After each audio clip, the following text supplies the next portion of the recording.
Asanteni sana.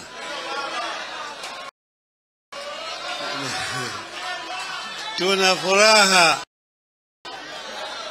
sisi na kufani kufika Murang'a siku ya leo. Nina furaha kuona nyinyi vijana,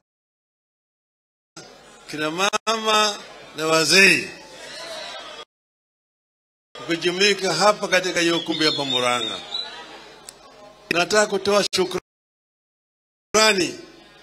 kwa gavana mstaafu rafiki yangu Mwangi wa Iria. Yeye ndiye alinitumia mimi ujumbe, akaniambia naona wakati imewadia.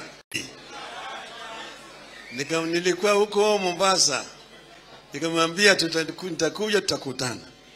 Tulipokuja tukakutana na yeye, akaniambia mimi nataka tuungane pamoja turudi kwa kiwanja.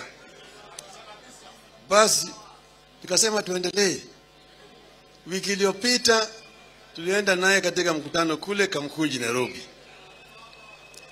Yeye kule akaongea na Wakenya na akasema maneno ambayo amerudia tena hapa, ya mambo ya Kenya Incorporated.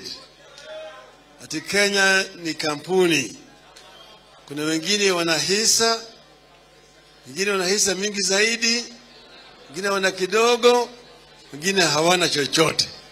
Hoi hai hawindi. Akasema kama wengine hawana kama sisi, basi sisi tunafanya nini Kenya? Situhame.